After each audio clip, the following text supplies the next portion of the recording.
Bab 51, Asosiasi Ksatria. Mata Fatty berputar. Ternyata paviliun bintang surgawi tingkat 6 berisi seni kultivasi alam Yuanfu tingkat puncak. Kalau begitu, bagaimana dengan tingkat 7, 8, dan tingkat 9? Kakak senior, mungkinkah di level 7 ke atas, ada seni kultivasi alam biduk surgawi dan juga teknik bawaan tingkat surga? Luo Huan tertawa. Akademi Bintang Kaisar kita sudah ada selama ribuan tahun. Seharusnya tidak terlalu mengejutkan kalau ada seni kultivasi ream biduk surgawi dalam koleksi kita. Tapi untuk detail spesifiknya, aku tidak terlalu yakin. Lagi pula, aku belum pernah ke sana sebelumnya. Bahkan dengan seni kultivasi tingkat alam biduk surgawi, tidak ada jaminan seseorang akan mencapai alam biduk surgawi hanya dengan mengolahnya. Titik kritisnya tetap bergantung pada bakat sang kultivator. Dengan sejarah yang kaya selama beberapa ribu tahun, memang tidak mengherankan jika akademi ini memiliki seni dan teknik kultivasi tingkat alam biduk surgawi. Lagi pula, apa kau sanggup membayar biaya naik ke tingkat ke-7? Luo Huan tersenyum tipis. Sekalipun kau tidak bisa masuk 30 besar peringkat murid baru, kau bisa langsung menukar batu meteor Yuan untuk meningkatkan kualitas medali giokmu. Jika batu meteormu tidak mencukupi, kau bisa mengambil misi yang disediakan oleh halaman kehormatan untuk meningkatkan kualitas medalimu. Misi yang bernilai 1000 batu meteor Yuan lapis kedua, aku bahkan tak berani membayangkan kesulitannya. Gumam Fatty, kupikir akademi akan memberiku batu meteor Yuan gratis untuk kultivasi, tapi ternyata aku salah. Salah besar. Sekolah ini menyediakan lingkungan terbaik untuk kultivasi sekaligus membangun atmosfer kompetitif. Jika kau tak mampu memperjuangkannya, itu artinya kau tidak kompeten. Jika setiap siswa bergantung pada akademi untuk sumber daya kultivasi, Akademi Bintang Kaisar tak akan lagi bernama Akademi Bintang Kaisar. Luo Huan tertawa. Baiklah, saatnya aku pergi. Nikmati waktumu di sini, akan ada banyak kejutan. Dan satu pengingat terakhir. Di hutan langit mimpi, dilarang mengganggu tubuh asli kultivator lain saat pikiran mereka berada di alam mimpi. Setelah mengatakan ini, Luo Huan pun pergi. Ada jejak kengganan di mata Fatty, tetapi ia tidak berani mengikuti Luo Huan. Akhirnya, ia hanya bisa mengikuti jejak Qin Wentian, jadi ia mulai membersihkan rumah kecil tempat mereka akan tinggal. Bagaimana kalau kita pergi melihat hutan Dream Sky? Fan Le tersenyum dan bertanya pada Qin Wentian. Baiklah. Qin Wentian setuju. Ia ingin merasakan sendiri hutan Dream Sky yang misterius itu. Setelah keluar dari rumah, mereka mulai berjalan menuju pintu masuk hutan Dream Sky. Perlahan-lahan, rasa kantuk mulai memanggil mereka, membuat mereka merasa agak mengantuk. Sungguh dahsyat. Kekuatan senior tangguh yang menciptakan alam mimpi itu seharusnya sudah mencapai puncak alam Yuanfu. Kurasa dia bahkan memanfaatkan bantuan berbagai susunan dan formasi, selain kekuatannya sendiri, untuk menciptakan alam mimpi yang dikenal sebagai hutan langit mimpi. Qin Wentian berspekulasi dalam hati ketika melihat beberapa sosok tertidur lelap, berbaring di bawah pepohonan kuno. Ini pasti teman-teman sekelasnya, yang datang untuk merasakan efek dari hutan langit mimpi. Ada gadis cantik di sana. Di sisi lain, Fatty tidak repot-repot memikirkan detail spesifiknya. Ia sedang mengamati sekelilingnya, ketika menemukan seorang gadis muda yang baru saja memasuki hutan Dream Sky. Gadis itu perlahan duduk di bawah pohon tua dan tertidur. Di bawah tatapan Qin Wentian yang tak bisa berkata-kata, Fatty berlari langsung ke arah gadis cantik itu, duduk di sampingnya, dan memejamkan mata. Hal ini membuat Qin Wentian menyeka keringat dari alisnya. Fatty ini terlalu. Rasa kantuk semakin menjadi-jadi, Qin Wentian menghampiri Fan Le, dan Fan Le pun memejamkan mata. Tak lama kemudian, ia pun tertidur. Dalam dunia mimpi, Qin Wentian merenungkan sekelilingnya. Saat ini, ia sebenarnya berada di sebuah kota, dikelilingi oleh beberapa sosok lain. Fan Le dan wanita itu tidak jauh darinya. Karena mereka memasuki dunia mimpi dari area yang sama, posisi mereka tidak akan terlalu jauh begitu mereka berada di dunia mimpi. Hai, namaku Fan Le. Apakah ini pertama kalinya kau memasuki dunia mimpi yang diciptakan oleh hutan Dream Sky? Tanya Fatty kepada gadis yang tampak muda itu. Tidak, aku sudah pernah ke sini beberapa kali sebelumnya. Namaku Shena. Sebenarnya, aku pernah bertemu denganmu sebelumnya. Kau sangat mengesankan saat kompetisi pemeringkatan siswa. Shena tersenyum sambil melirik Fan Le. Hari itu, Ketika Qin Wentian dan Fan Le membunuh Orphan di arena, kejadian itu disaksikan oleh semua siswa baru, yang membuat banyak siswa baru mengagumi mereka. Oh! Fatty tampak sedikit malu sambil tersenyum malu-malu. Demi saudaraku, mati 10.000 kali pun tak ada apa-apanya. Untungnya, kita melewati kejadian itu tanpa masalah. Aku merasa takdir, entah bagaimana saling terkait. Tak kusangka gadis cantik pertama yang kutemui di hutan adalah kau. Pipi Shena memerah. Ia merasa malu setelah mendengar kata-kata Fatty. Batuk. Batuk. Qin Wentian sengaja batuk, menyela percakapan mereka. Sangat penting baginya untuk menyelamatkan gadis-gadis tak berdosa dari cengkeraman api si gendut. Qin Wentian. Wajah Shena berseri-seri, matanya berbinar. Qin Wentian telah menjadi topik pembicaraan paling hangat di antara para siswa baru. Ia membunuh Orphan di hari ia memasuki Akademi Bintang Kaisar dengan jiwa astral di lapisan surgawi keempat. Ini belum pernah terjadi sebelumnya, menjadikannya orang pertama dalam sejarah Akademi Bintang Kaisar yang memiliki prestasi seperti itu. Melihat ekspresi Shena, Fatty memelototi Qin Wentian dengan kebencian yang tersembunyi. Beraninya Qin Wentian menghancurkan kisah cinta yang baru saja tumbuh antara dirinya dan Shena. Shena, bisakah kau menjelaskan lebih lanjut tentang dunia mimpi ini? Qin Wentian terkejut dan mengamati sekelilingnya. Mereka yang memadatkan jiwa astral tipe mimpi atau mengolah teknik tipe mimpi akan mampu membawa orang lain ke dunia mimpi mereka. Orang lain yang dibawa ke dunia mimpi akan tetap memiliki niat dan kehendak mereka sendiri. Sama seperti ketika ia mengolah seni mimpi, ia tahu apa yang akan ia lakukan di dalam dunia mimpi yang ia ciptakan. Persis sama saat ini, semua orang mempertahankan kehendak dan kehendak mereka, tetapi yang mereka masuki adalah dunia mimpi yang diciptakan oleh senior yang tangguh. Inilah kekuatan alam mimpi. Benar, kita berada di dalam kota ilusi di dunia mimpi. Begitu para siswa dari 4 akademi besar masuk, mereka akan muncul di kota ilusi ini. Karena mimpi tetaplah mimpi, orang-orang bebas berbuat sesuka hati di sini, tanpa batasan apapun. Karena itu, kota ini sangat kacau. Pertempuran berdarah dan pembantaian terus terjadi, terutama di antara 4 akademi besar. Karena mereka ingin meningkatkan kemampuan tempur mereka, situasi kekerasan akan sering terjadi. Shena melanjutkan, ada juga orang yang suka berkelahi hanya demi berkelahi. Mereka biasanya berkeliling menantang orang lain. Bagaimana kita keluar dari dunia mimpi? Tanya Qin Wentian. Jika ini adalah dunia mimpi yang ia ciptakan, ia bisa keluar darinya dengan sedikit kemauan. Namun, karena sekarang ia berada di dunia mimpi yang diciptakan orang lain, keluar darinya tentu tidak akan semudah itu. Kau lihat gedung yang sangat tinggi itu? Shena menunjuk ke sebuah bangunan berbentuk pagoda yang tingginya seakan mencapai langit. Di kejauhan, ada juga bangunan-bangunan lain yang bentuknya serupa. Di bawah setiap bangunan ini, ada pintu yang akan membawamu keluar dari dunia mimpi. Sambil tersenyum, Shena melanjutkan, dan selain menggunakan pintu keluar, kematian akan memungkinkanmu keluar dari dunia mimpi. Namun, tentu saja, tidak ada yang mau mati untuk keluar. Bos, apakah Anda ingin pergi mencari senior Luo Huan? Kalau begitu, mengapa Anda tidak pergi sekarang? Saya akan menemani Shena mewakili Anda. Fatty tanpa sadar menyela, setelah melihat Shena memusatkan seluruh perhatiannya pada Qin Wentian. Qin Wentian melirik Fatty, hanya untuk melihat Fatty terus mengedipkan mata padanya. Melihat ini, Qin Wentian mendesah dalam hati. Sungguh orang yang tak tahu malu. Baiklah, aku akan mencari kakak senior Luo Huan, kalian ikut saja. Qin Wentian memutuskan untuk membantu Fatty sekali ini dan berbalik, meninggalkan tempat itu. Shena hanya bisa membawa Fatty saat mereka berkeliling kota ilusi. Meskipun kota ini sangat luas, orang-orang dapat ditemukan di mana-mana. Tak hanya itu, pertempuran bisa terjadi kapan saja. Hah? Saat ini, Qin Wentian mengerutkan kening. Indra perasanya yang tajam mengatakan bahwa ada seseorang yang sedang menatapnya. Qin Wentian tidak menunjukkan tanda-tanda menyadari apa yang terjadi dan terus berjalan-jalan secara acak sambil diam-diam berjalan ke arah salah satu bangunan berbentuk pagoda. Dengan begitu, jika terjadi sesuatu yang tidak diinginkan, ia bisa segera keluar dari hutan mimpi langit. Di saat yang sama Qin Wentian merasa sedang dimata-matai, Fan Le pun merasakannya.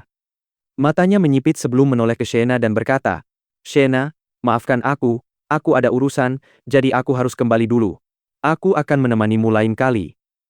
Kebingungan terpancar di wajah Shena, tetapi ia perlahan mengangguk. Baiklah, tapi lokasi kita saat ini cukup jauh dari pintu keluar. Kalau kau ingin kembali, kau harus berjalan ke arah Qin Wentian. Mengerti? Fatih menyeringai sambil berjalan pergi. Pada saat ini, beberapa sosok muncul di berbagai sudut. Fatih menghentikan langkahnya. Mengetahui bahwa ia telah dikepung, ekspresinya menjadi tidak sedap dipandang. Ksatria. Shena gemetar melihat sosok-sosok itu mengenakan pakaian yang sama dengan simbol asosiasi ksatria di atasnya. Orang-orang ini berasal dari asosiasi ksatria, dan sepertinya mereka ingin berurusan dengan Fenley. Fenley, kau harus segera kabur. Mereka dari asosiasi ksatria, seru Shena cemas. Fenley hanya bisa tersenyum pahit. Ia ingin kabur, tetapi semua sosok ini memiliki tingkat kultivasi yang lebih tinggi darinya, jadi mustahil untuk kabur. Para anggota asosiasi ksatria semakin mendekat ketika tombak astral muncul di tangan mereka, menyemburkan niat membunuh. Hal ini membuat wajah Shena memucat. Mereka ingin membunuh Fenley. Jauh di kejauhan, banyak orang memusatkan perhatian mereka pada lokasi itu. Para siswa dari Akademi Bintang Kaisar, semuanya tahu siapa Fenley, tetapi mereka hanya bisa menggelengkan kepala dan mendesah dalam hati. Orang ini sungguh malang. Angin kencang berhembus kencang, saat lebih dari 10 ksatria dari asosiasi ksatria menerjang Fenley. Angin kencang yang dihasilkan oleh gerakan mereka begitu dahsyat, hingga mengancam akan merobek ruang. Dalam situasi ini, Fatih tahu bahwa ia pasti akan mati. Ia menutup mata, dan tidak memberikan perlawanan sedikit pun. Arg! Suara memilukan yang dipenuhi penderitaan memilukan bergema di udara, menimbulkan ketakutan di hati banyak orang yang memandang ke arah ini. Banyak yang bergidik hebat saat menyadari apa yang telah terjadi. Lengan, kaki, dan hampir seluruh bagian tubuh Fenley telah tertusuk tombak astral. Satu-satunya bagian yang tersisa adalah jantung dan kepalanya. Maka, Fatih yang sudah menduga akan mati, tetap hidup dalam keadaan setengah mati itu, menderita kesakitan yang bahkan lebih parah daripada kematian. Kalian semua senior dari akademi kami, kenapa kalian semua melakukan ini padanya? Wajah Shena pucat pasi, tanpa darah sama sekali. Semua orang di kelompok ini adalah kultivator kuat dari asosiasi ksatria. Tak disangka mereka tega melakukan ini pada murid baru. Kau mau mencobanya juga? Sepasang mata dingin menatap ke arahnya, membuat Shena takut, sehingga ia tak berani bicara. Kejam sekali. Para penonton terdiam. Asosiasi ksatria adalah salah satu dari 4 asosiasi terkuat di aliansi pelajar, tetapi mereka benar-benar melakukan ini pada seorang siswa baru. Ini adalah tindakan yang sangat kejam. Sial, apa ini benar-benar mimpi? Fatih menggertakkan giginya, menahan rasa sakit. Darah mengucur deras dari tubuhnya. Ia mendongak dan melihat sesosok berdiri di atap gedung terdekat, mengenakan seragam asosiasi ksatria. Anggota asosiasi ksatria, Orchon, bab 52, kebanggaan nomor 1. Dipenuhi dengan rasa dingin yang teramat, tatapan tajam Orchon menembus udara dan mendarat pada Fenley. Ia masih ingat betul rasa malu yang ia rasakan sebulan lalu ketika ia menyeret jenazah Orphon kembali ke klan, serta tatapan tajam keluarganya. Penghinaan seperti itu tak akan pernah ia lupakan. Bajingan, lebih baik kau pastikan aku mati. Kalau tidak, cepat atau lambat aku akan membunuhmu. Fenley memaksakan senyum ketika darah merembes keluar dari sudut mulutnya, membuatnya tampak sangat menyedihkan. Arg! Fenley menjerit lagi, bahkan sebelum suaranya menghilang. Salah satu ksatria memutar tombak panjang yang tertancap di tubuhnya. Meskipun itu hanya mimpi, rasa sakit dan penderitaannya begitu dalam hingga terukir di tulangnya dan terukir jauh di dalam hatinya. Ia ingin mati, tetapi saat ini, ia bahkan tidak memiliki kekuatan untuk mengakhiri hidupnya sendiri. Mendengar jeritan kesakitan, Qin Wentian dengan panik berlari ke arah Fenley. Di sampingnya ada beberapa sosok dari asosiasi ksatria, tetapi mereka tidak melakukan apapun untuk menghentikannya mendekati Fenley. Sosok-sosok itu mengikuti Qin Wentian dari dekat, seolah-olah mereka sengaja ingin melihat bagaimana reaksinya ketika melihat keadaan Fenley yang menyedihkan. Ketika Qin Wentian akhirnya tiba, seluruh tubuh Fenley sudah berlumuran darah. Di dekatnya, Shena gemetar hebat. Tak pernah ia bayangkan bahwa dunia mimpi bisa begitu kejam dan tak berperasaan. Gemuk. Mata Qin Wentian memerah. Dengan susah payah, si gendut menoleh. Setelah melihat sosok Qin Wentian, ia menyeringai. Bos, keluarlah dari dunia mimpi dan bangunkan aku. Jangan lakukan itu. Dia menderita luka parah di alam mimpi. Jika dia dipaksa bangun dengan cara eksternal, akan ada konsekuensi yang mengerikan. Pada saat ini, beberapa sosok muncul di atas gedung-gedung di dekatnya. Orang yang berbicara tak lain adalah Luo Huan. Tatapannya tertuju pada Orchon saat ia berkata dengan dingin, Asosiasi Ksatria mengerahkan begitu banyak kultivator kuat hanya untuk menindas seorang murid baru. Kau benar-benar membuatku melihat puncak rasa malu hari ini. Orchon mengabaikan Luo Huan. Dengan tatapan dingin dan arogannya yang tertuju pada Qin Wentian, ia menjawab, aku hanya ingin kau memahami satu kebenaran sederhana. Di dunia ini, bakat bukanlah segalanya. Hari-hari di masa depan masih panjang, jadi sebaiknya kau bersiap untuk membuka mata dan melihat kenyataan. Bunuh! Orchon mengucapkan kata itu, dan setelah mendengar perintah itu, para ksatria semua dengan gila berlari menuju Qin Wentian. Bas!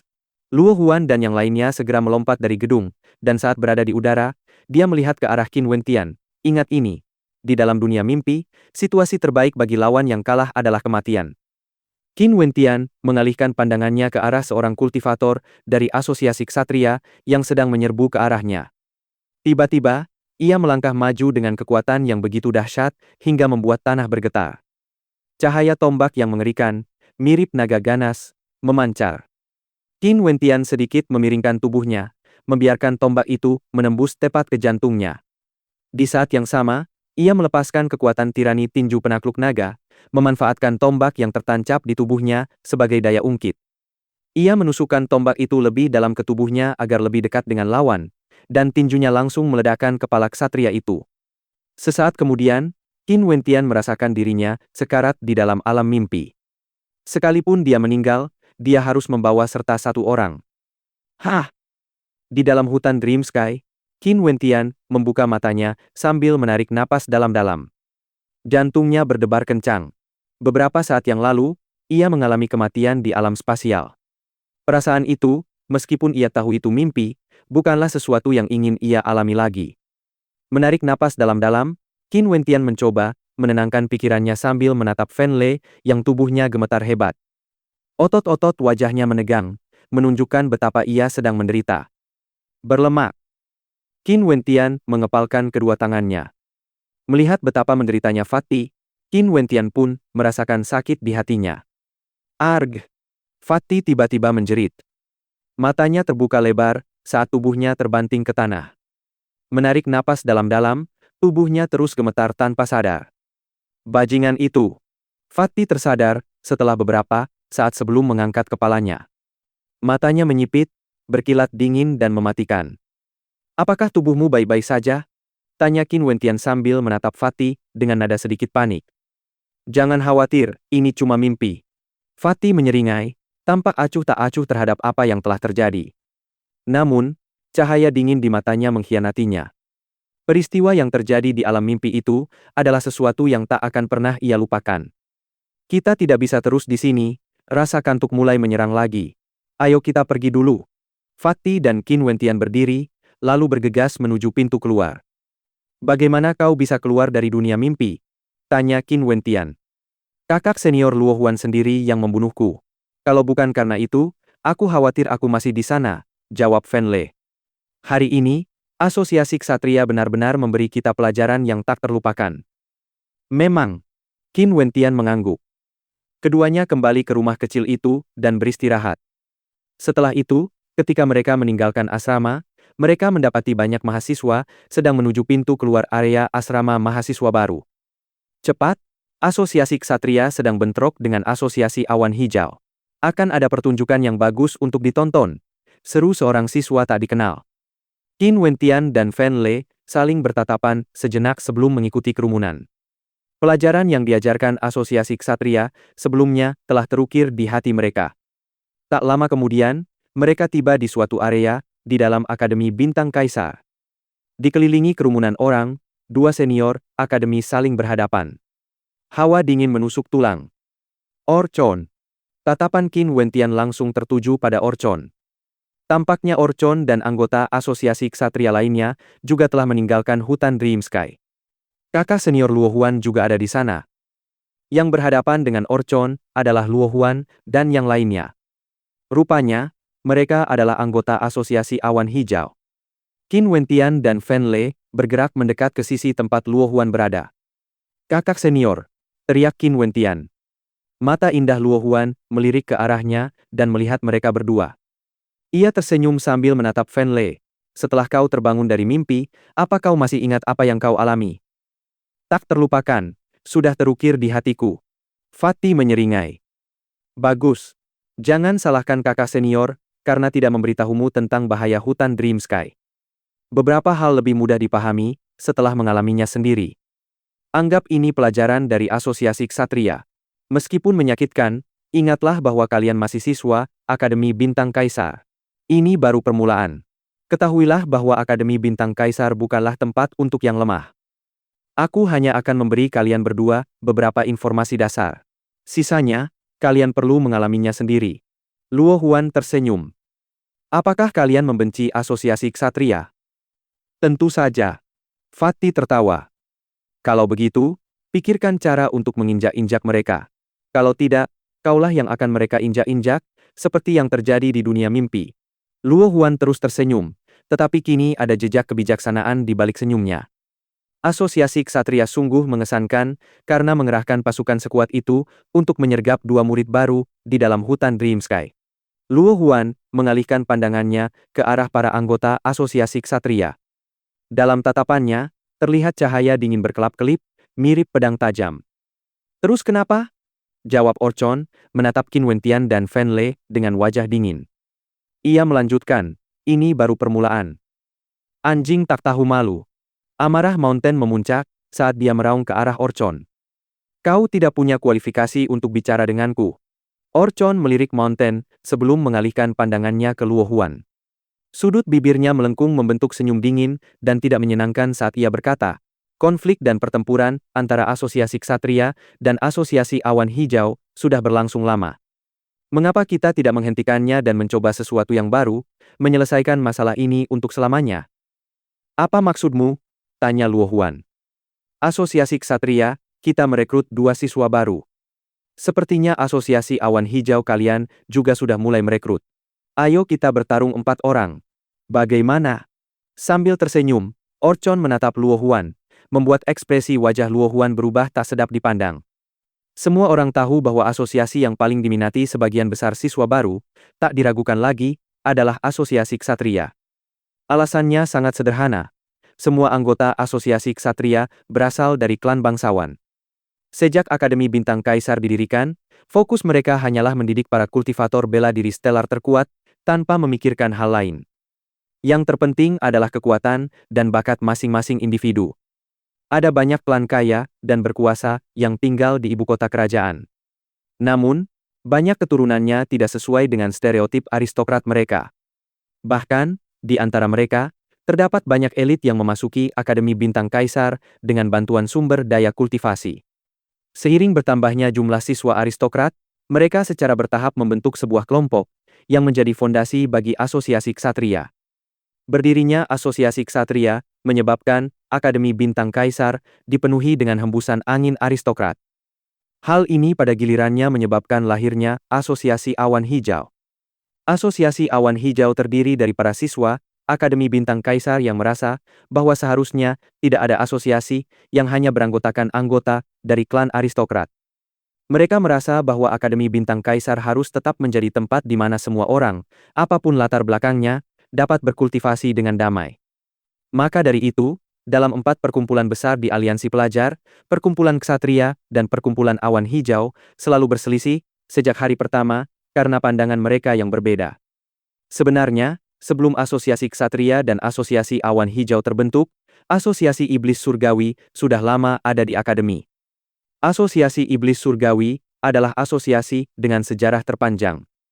Terakhir, ada Asosiasi Asura, asosiasi terakhir yang didirikan. Mereka tidak peduli dengan hal-hal lain.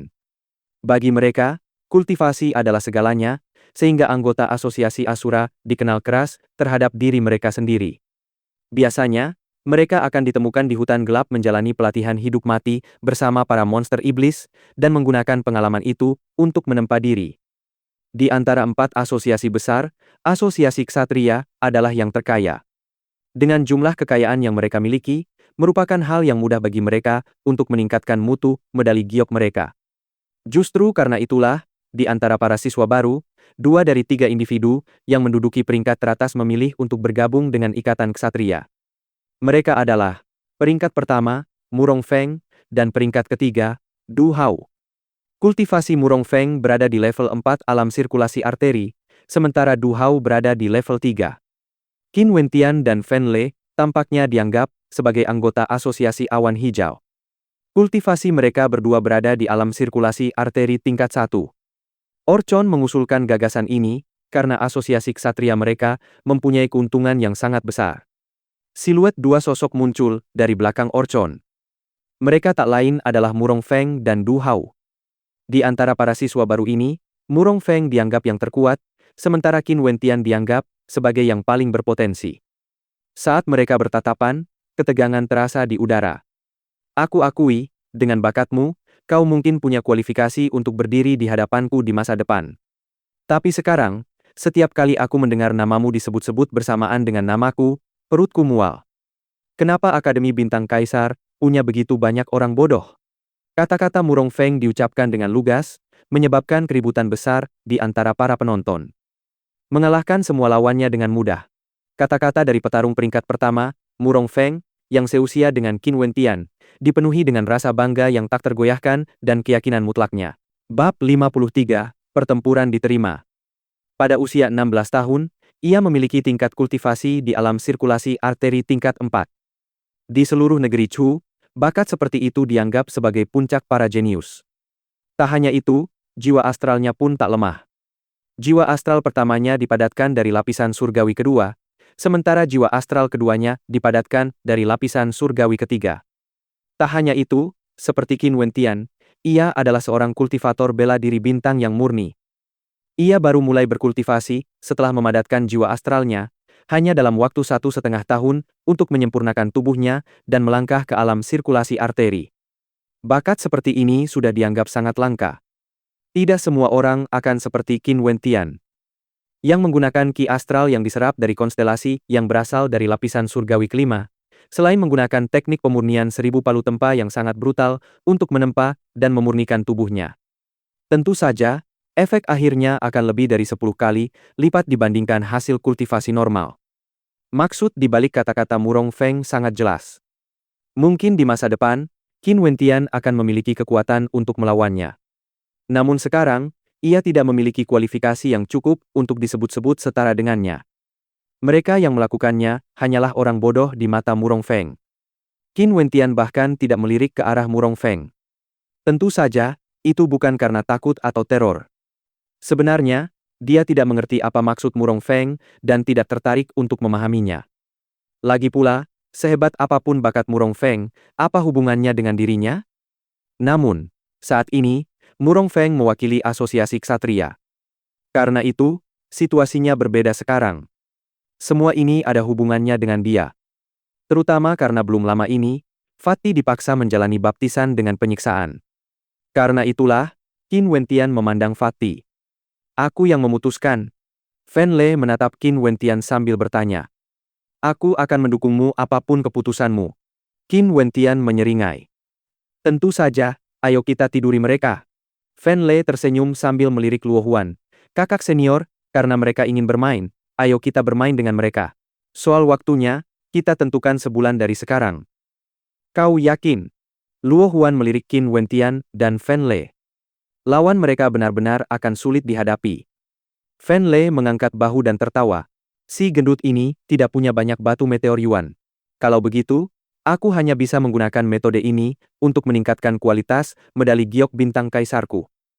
Siswa yang masuk dalam peringkat 3 teratas diberi hak istimewa untuk meningkatkan level medali giok bintang kaisar mereka langsung ke kelas 3.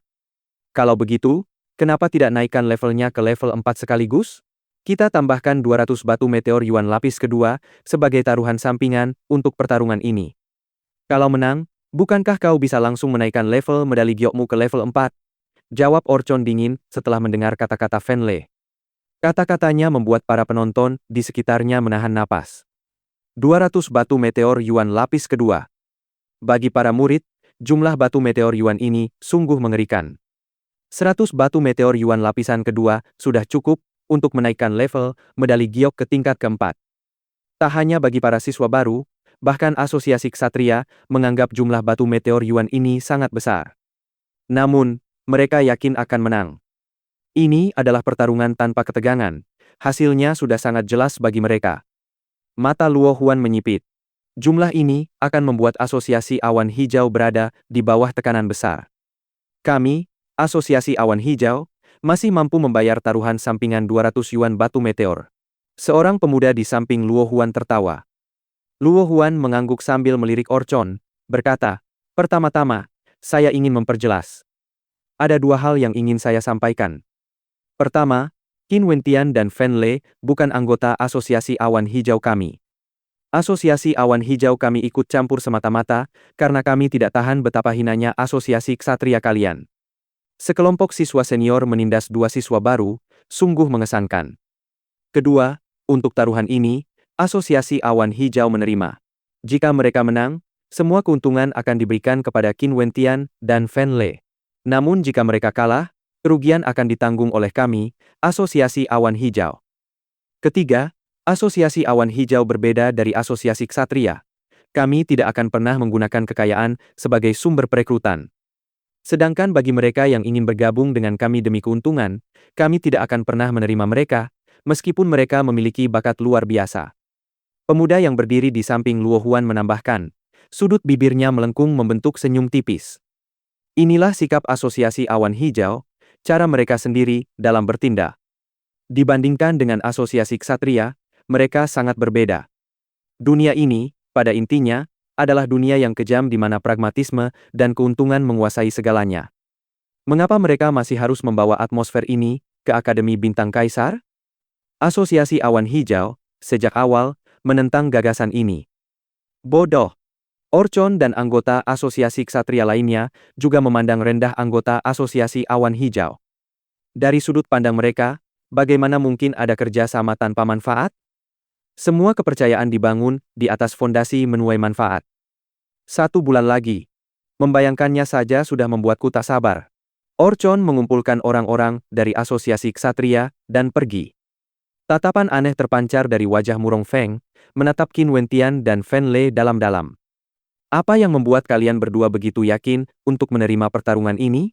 Jika aturan yang melarang siswa dari sekolah yang sama saling membunuh selama pertarungan diubah, itu akan menjadi yang terbaik. Du Hao juga merasa aneh. Setelah mengucapkan kalimat itu, ia pergi bersama Murong Feng. Kakak senior, kau adalah pemimpin Asosiasi Awan Hijau. Qin Wentian melirik Luo Huan, keheranan di matanya. Namun, Luo Huan menggelengkan kepala dan tertawa.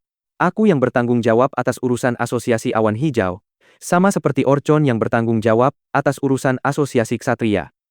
Para pemimpin asosiasi adalah para senior alam Yuanfu yang masih berada di akademi. Mengapa? Apakah kau ingin mempertimbangkan untuk bergabung? Itu tidak penting.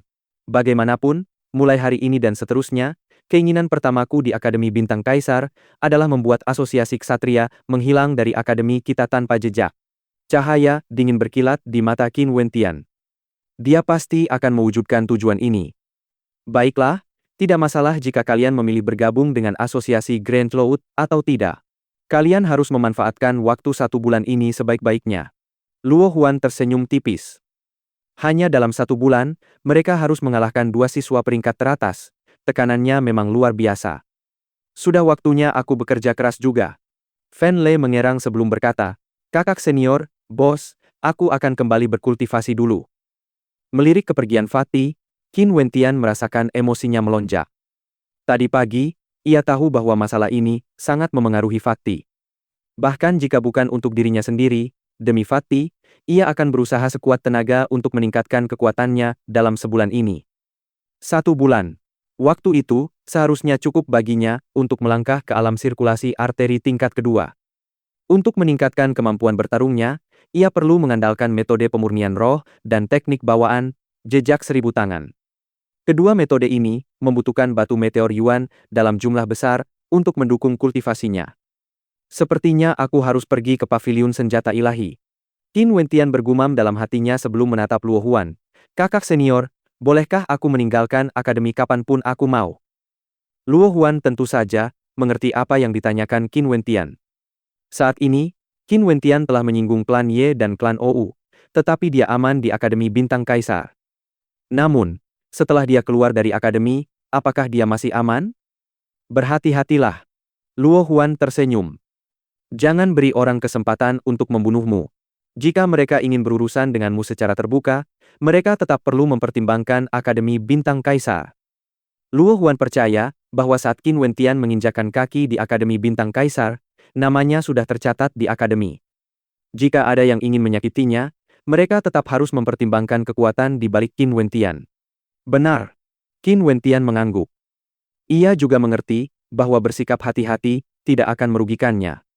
Kerja keras, adik muda. Kakak senior telah menaruh semua harapannya padamu. Luo Huan mengacak-acak rambut Qin Wentian, membuatnya tersenyum getir. Si bajingan kecil tiba-tiba muncul entah dari mana dan melompat ke atas. Mendarat di bahu Luo Huan, ia mulai menjilati wajahnya. Anjing mesum. Haha, ayo pergi. Qin Wentian tersenyum, lalu berbalik dan pergi. Si bajingan kecil melompat turun dari Luo Huan dan mengikuti di belakang sosok Qin Wentian. Seorang pria dan seekor binatang berjalan di jalan setapak di dalam akademi.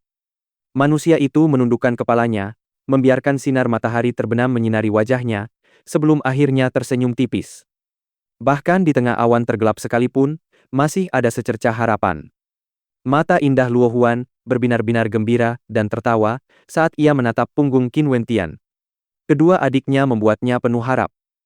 Kapankah mereka bisa bersinar seterang matahari yang bersinar? Tak terhitung pasang mata yang mengamati kepergian Qin Wentian. Mereka bertanya-tanya dalam hati, akankah orang ini, orang pertama dalam sejarah Akademi Bintang Kaisar yang membunuh murid lain di turnamen peringkat, mampu mengalahkan Murong Feng sebulan dari sekarang? Qin Wentian pergi ke paviliun senjata ilahi untuk mencari Francis, yang memiliki dua kabar baik yang luar biasa untuk disampaikan kepada Qin Wentian. 3 senjata ilahi yang ia tempa sebelumnya sengaja disembunyikan dan akan dijual melalui lelang setelah beberapa waktu. Senjata-senjata itu menyebabkan kegemparan besar. Jejak ilahi yang diukir oleh Qin Wentian dinamai jejak ilahi asal. Tak hanya dapat meningkatkan statistik senjata, jejak ini juga memiliki efek tambahan menyimpan energi astral sebelum dilepaskan dalam satu serangan, mengejutkan lawan. Kemampuan ini dapat digunakan di saat-saat genting untuk menyelamatkan nyawa. Lebih lanjut, banyak ahli senjata dan ahli prasasti ilahi yang penasaran ingin mengamati efek dan mempelajari jejak ilahi tersebut, dan karena itu, setiap lelang yang mereka adakan selalu dipadati pengunjung. Kabar baik kedua adalah, sejak pangkat Franciscus naik, ia berkesempatan melihat jejak ilahi tingkat 2 milik paviliun senjata ilahi. Saat ini, Franciscus telah menembus penghalang dan melangkah ke jajaran ahli senjata tingkat 2, yang semakin meningkatkan statusnya. Bagi Qin Wentian, ini adalah kabar baik. Selama Francis terus mempelajari garis rune, memahami wawasan dari jejak ilahi asal miliknya, dan menggunakan material berkualitas lebih baik untuk menempa senjata ilahi tingkat kedua, harga jual senjata tersebut pasti akan terus meningkat. Pada saat itu, bahkan jika ia ingin meningkatkan level medali gioknya ke tingkat kelima, hal itu masih bisa dilakukan. Ia kemudian akan dapat mengakses teknik bawaan tingkat bumi tingkat atas. Qin Wentian bekerja sama dengan Francis dalam menempa lebih banyak senjata dewa, menyerahkannya kepada paviliun senjata dewa.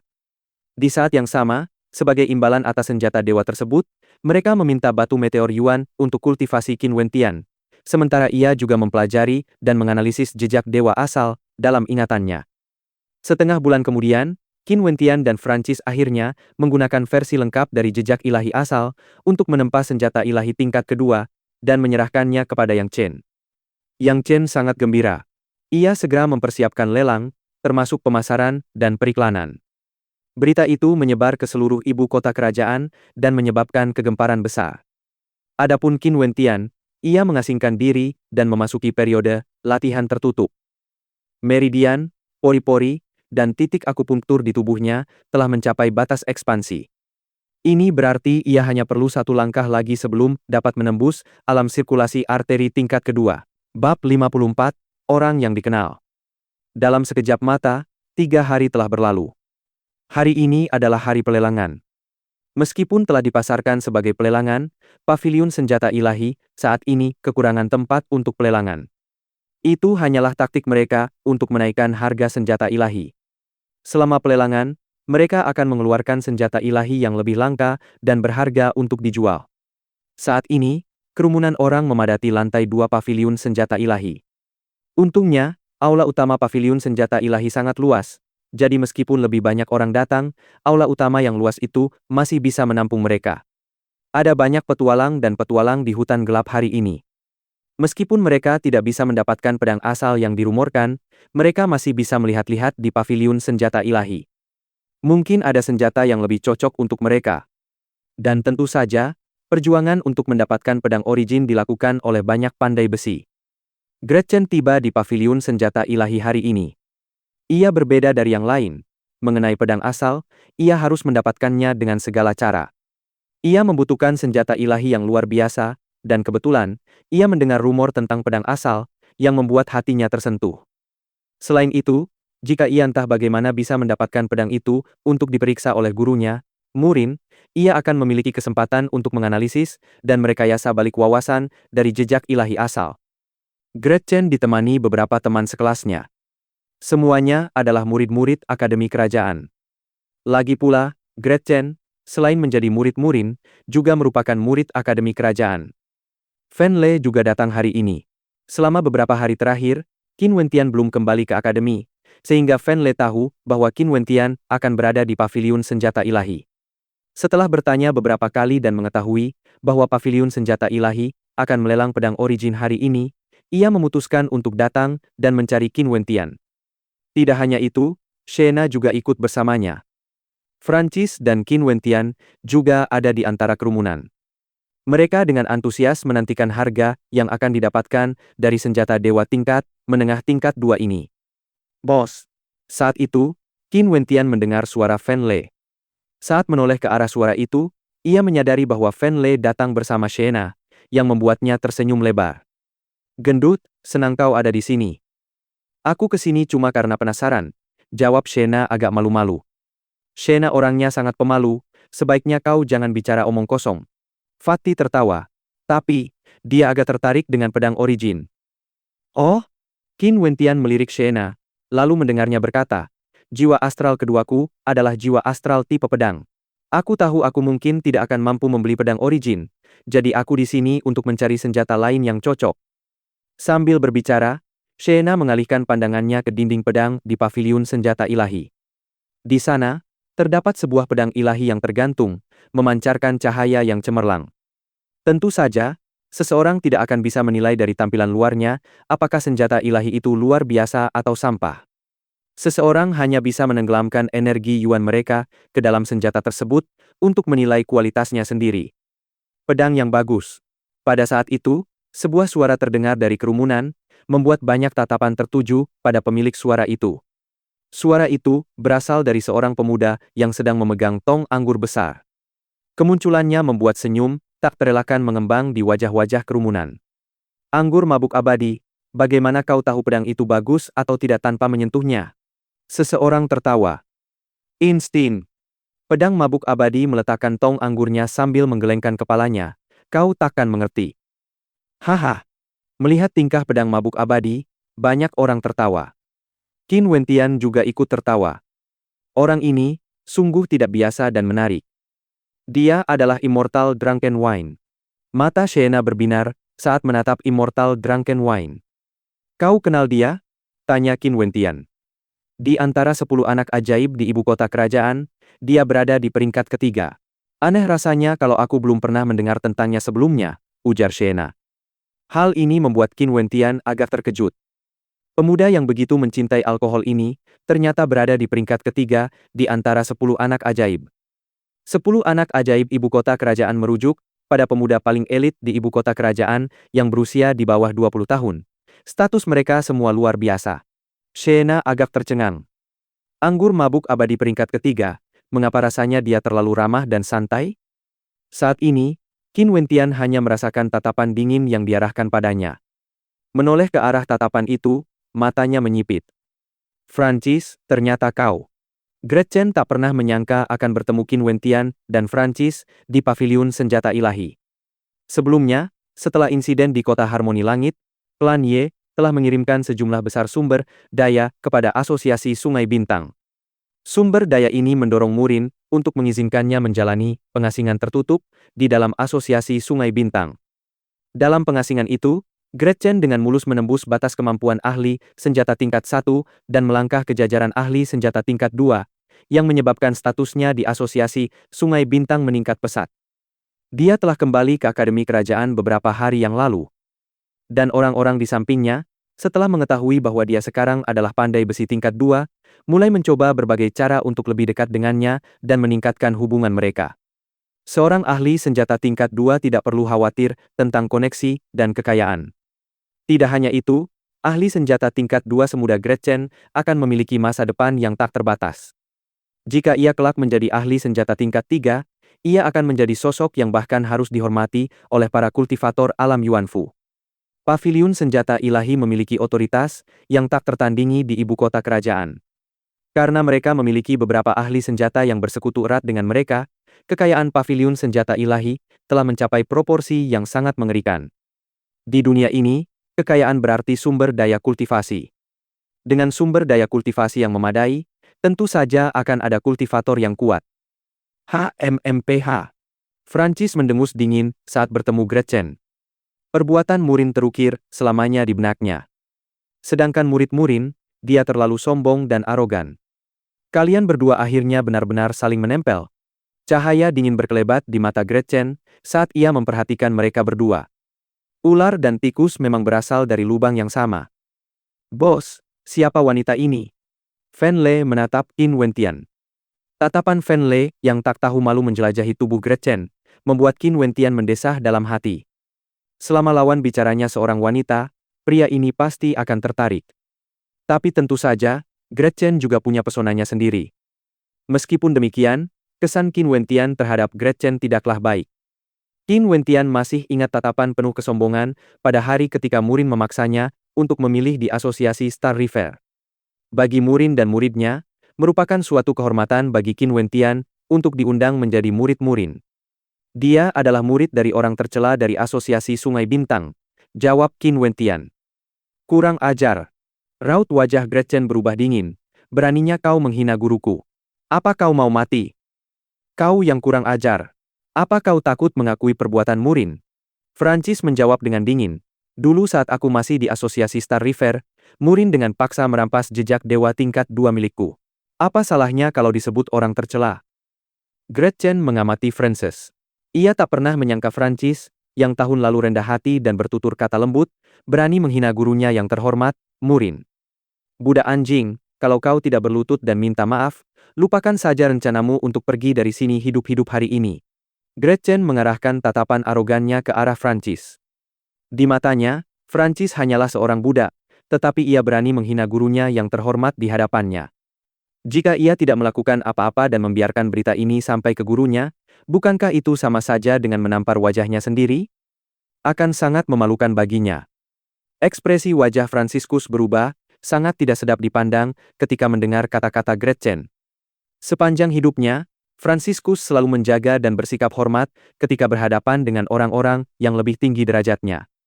Bahkan ketika dihina atau dipermalukan, ia tetap menyapa mereka dengan senyuman. Namun hari ini, yang menghinanya justru seorang gadis remaja. Memang, murid itu meniru sifat-sifat gurunya, seru Qin Wentian sambil mengamati Gretchen. Mengenai apa yang Murin lakukan padaku, kata keji masih jauh dari cukup untuk menggambarkannya. Tatapan Gretchen beralih ke Qin Wentian. Ia mengamatinya dengan tatapan dingin dan penuh kesombongan. Senyum aneh muncul di wajahnya, dan ia tak berusaha menyembunyikan rasa jijiknya. Saya sungguh tidak mengerti. Apa yang membuatmu begitu yakin mengucapkan kata-kata ini? Saya harap kamu tidak kabur sebelum lelang ini selesai. Setelah mengatakan ini, tatapan Gretchen beralih ke dinding pedang di depan mereka, dan secercah cahaya dingin melintas di matanya. Ketiga orang yang menemani Gretchen tampak mengejek, dan mereka pun menatap Qin Wentian dan Francis. Tidakkah mereka berdua tahu betapa tingginya langit? Tak disangka mereka akan menyinggung seorang pandai besi tingkat 2 yang masih muda. Ia bukan hanya jenius dalam menempa senjata, tetapi juga anggota klan Guan yang belajar di Akademi Kerajaan. Bos, tingkat kultivasi gadis itu cukup biasa saja, hanya di alam sirkulasi arteri tingkat ketiga. Sedangkan untuk 3 orang di belakangnya, 2 di antaranya berada di alam sirkulasi arteri tingkat kedua, tetapi yang satu lagi cukup merepotkan. Dia sudah mencapai alam sirkulasi arteri tingkat kelima, bisik Fen Lei. Jika mereka benar-benar harus bertarung, lebih baik memahami kekuatan lawan mereka terlebih dahulu agar bisa bersiap menghadapi segala kemungkinan. Qin Wentian mengangguk ringan, sementara Fen Lei menyeringai. Jika kita benar-benar harus bertarung, kita berdua akan bergandengan tangan dan langsung menghancurkan gadis itu sebelum ketiga lainnya sempat bereaksi. Kau berhasil? Cahaya terang berkelebat di mata Qin Wentian setelah mendengar kata-kata percaya diri Fen Lei. Sambil mengedipkan mata, Fen Lei berkata dengan sedikit puas, bahkan kau sudah menembus alam sirkulasi arteri tingkat kedua. Apa sungguh mengejutkan, aku juga berhasil. Beberapa malam sebelumnya, kapasitas Qin Wentian untuk menyimpan energi astral tirani yang diserapnya telah mencapai batasnya, tetapi ia berhasil membuka jalur meridian stellar arteri melingkarnya yang kedua. Saat ini, ia mampu menyimpan lebih banyak energi astral, dan karena ia kini memiliki 2 jalur meridian yang lengkap, baik inderanya maupun kemampuan serangan dan pertahanannya telah meningkat secara dramatis ke tingkat yang baru. Mengapa kata-katamu terdengar seperti kau berpikir aku tidak bisa dibandingkan denganmu? Tanya Qin Wentian, rasa ingin tahu terlihat jelas dalam suaranya. Tidak, jangan salah paham, aku hanya sedang melamun. Si gendut menyeringai, matanya berbinar-binar, 10 hari lagi, aku sangat bersemangat. 200 yuan batu meteor. Dengan jumlah batu meteor sebanyak itu, asosiasi ksatria pasti akan merasakan sakitnya kalah taruhan. Bab 55, Teman dan Musuh. Qin Wentian tidak sabar menunggu pertempuran 10 hari lagi. Saat ini, ia dan Fen Lei telah menembus alam sirkulasi arteri tingkat kedua. Dengan garis keturunan api Empyrean Fen Lei, menghadapi Du Hao seharusnya bukan masalah besar. Sedangkan untuk Murong Feng, ia adalah masalah yang lebih rumit untuk dihadapi. Bukan hanya kultivasinya berada di level 4 sirkulasi arteri, Qin Wentian juga tidak yakin kartu truf, apalagi yang mungkin dimiliki Murong Feng, dan karena itu, selama 10 hari ini, Qin Wentian terus-menerus memacu dirinya. Ia ingin memurnikan setidaknya setengah dari energi astral di dalam tubuhnya menjadi energi ilahi. Hanya dengan begitu ia dapat mengandalkan energi ilahi di dalam tubuhnya, serta teknik bawaan tingkat menengah tingkat bumi miliknya, jejak 1000 tangan, untuk melawan seseorang di level 4 sirkulasi arteri. Masalahnya sekarang, dalam 10 hari ini, Murong Feng tidak akan tinggal diam. Asosiasi Ksatria pasti akan melakukan yang terbaik untuk mempersiapkannya menghadapi pertempuran. Untuk memurnikan energi ilahi sebanyak itu, batu meteor Yuan sangatlah penting. Qin Wentian pasti sudah memiliki cukup banyak setelah melelang pedang origin. Saat itu, Sword Dance melangkah maju ke arah dinding pedang. Ia mengalihkan pandangannya ke arah penonton dan tersenyum. Aturan tradisional yang sama berlaku. Semua orang boleh menawar dalam pelelangan. Penawar tertinggi akan mendapatkan keuntungan, tetapi pada akhirnya, keputusan untuk menjual pedang ini tetap berada di tangan paviliun senjata ilahi kita. Saya yakin semua orang di sini sudah pernah mendengar tentang pedang origin, kan? Tawaran minimum akan ditetapkan pada 10 batu meteor Yuan lapis kedua. Sudut mulut Sword Dance melengkung ke atas membentuk senyum, tetapi dalam hatinya masih bergetar tanpa sadar melihat harga terendah. Senjata suci tingkat 2 biasa hanya berharga sekitar 3 hingga 4 batu meteor Yuan tingkat 2, tetapi pedang origin ini. Ia tidak berani membayangkan berapa harganya di akhir pelelangan. Tentu saja, bagi mereka yang ingin didekati oleh paviliun senjata ilahi akan tetap berhak menjual pedang tersebut dengan harga lebih rendah. Ini adalah cara standar mereka dalam berbisnis. Sekarang, pelelangannya dimulai. Sword Dance tersenyum. 30 stones. Sebuah suara tenang terdengar dari kerumunan. Seorang lelaki tua melangkah maju, mendekati dinding pedang. Itu Pak Tuahan. Sepertinya kita sudah tidak punya harapan lagi. Banyak orang mengumpat dengan suara pelan. Tawaran awal, sudah 30 yuan batu meteor. Jumlah ini membuat banyak orang berhenti, menghancurkan harapan mereka hingga berkeping-keping. Pedang ini, aku sangat menyukainya. Tapi saat ini, aku hanya punya 35 batu meteor Yuan. Aku akan menawar semuanya, semoga keberuntunganku baik. Seru Immortal Drunken Wine sambil mendekati dinding pedang. 40 batu. Siluet beberapa orang lain muncul di dekat dinding pedang. Mereka tak lain adalah Gretchen dan kelompoknya. Harga pedang itu kini melonjak ke tingkat yang tak terbayangkan. Sialan! Aku, ayahmu, telah mengambil begitu banyak misi yang mengancam jiwa dan memburu banyak sekali binatang iblis. Aku telah menari dengan kematian selama 10 tahun lebih sebelum akhirnya mengumpulkan seluruh kekayaanku, senilai sekitar 10 batu meteor Yuan lapis kedua. Luar biasa, sungguh luar biasa. Seorang pria kekar mengumpat, membuat banyak orang mengangguk setuju. Perbedaan kekayaan itu terlalu besar. Tail, orang tua itu bukan ayah Gretchen. Itu hanya frasa merendahkan yang sering digunakan untuk menunjukkan senioritas atau superioritas. Qin Wentian diam-diam setuju. Ini adalah ibu kota kerajaan. Jika itu kota harmoni langit, bahkan tidak akan ada pertukaran batu meteor Yuan lapis kedua di pasar. Bahkan batu meteor Yuan lapis pertama ditimbun oleh klan yang lebih besar sebagai harta yang tak ternilai. Mereka biasanya hanya menggunakan batu Yuan untuk transaksi. Inilah, sungguh, perbedaan kekayaan. Tawaran Gretchen membuat semua orang terdiam. Lelang yang sangat penting tidak perlu dibombardir oleh panggilan telepon yang tak terhitung jumlahnya dari para penawar. Terkadang, harta karun yang tak ternilai harganya hanya membutuhkan beberapa panggilan telepon sebelum terjual. Penonton lainnya hanya akan menjadi latar belakang untuk menampilkan sang penawar dengan lebih gemilang. Namun, Qin Wentian tentu saja tidak ingin berperan sebagai latar belakang seperti itu. Karena Gretchen sangat kaya, ia pasti akan memanfaatkannya dan menipunya. Nona dari klan Guan, ku dengar kau sudah mencapai terobosan dan sekarang menjadi pandai besi tingkat 2. Orang tua ini sungguh terkesan. Aku tidak akan menawar melawanmu, seru Pak Tuahan dengan sopan. Ia juga seorang pandai besi tingkat 2. Gretchen hanya menundukkan kepalanya ke arah lelaki tuahan tanpa berniat berterima kasih. Lagi pula, jumlah orang yang ingin menjilatnya terlalu banyak untuk dihitung. 41 batu. Qin Wentian melangkah maju, berseru dengan tenang. Senyum tipis terpancar di wajahnya. Immortal Drunken Wine hampir menyemburkan anggur yang sedang diminumnya ketika mendengar ini. Tak lama kemudian, tawa berbinar di matanya. Tentu saja dia tahu bahwa Qin Wentianlah yang telah membuat pedang ini. Immortal Drunken Wine tahu bahwa orang ini berencana untuk menipu gadis itu agar mau mengambil batu meteornya. Gretchen membeku saat menatap Qin Wentian dengan tatapan dingin. Omong kosong apa yang kau coba? Apakah kamu menawar atau tidak? Qin Wentian melirik Gretchen. 45 batu. Gretchen memelototi Qin Wentian sebelum melontarkan tawarannya. 46.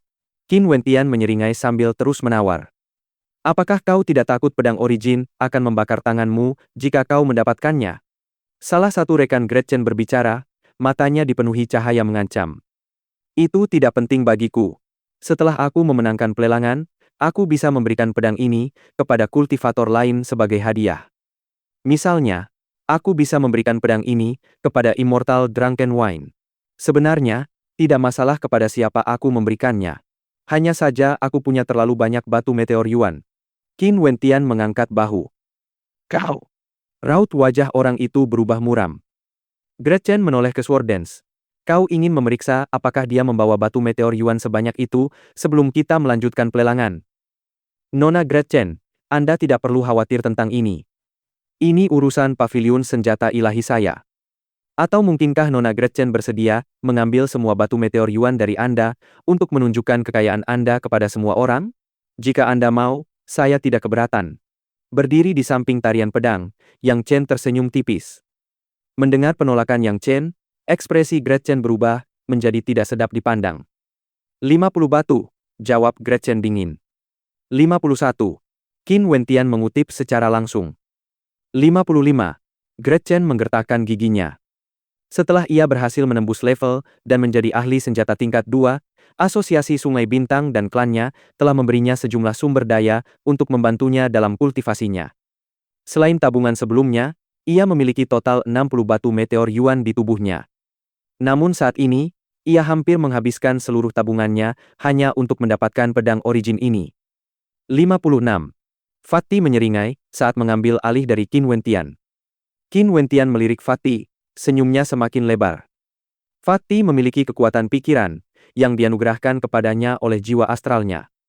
Dan sebagai hasilnya, ia memiliki penilaian yang sangat akurat dan mungkin akan menyimpulkan sesuatu dari ekspresi Gretchen. 57. Nada dingin dalam suara Gretchen mencapai batasnya.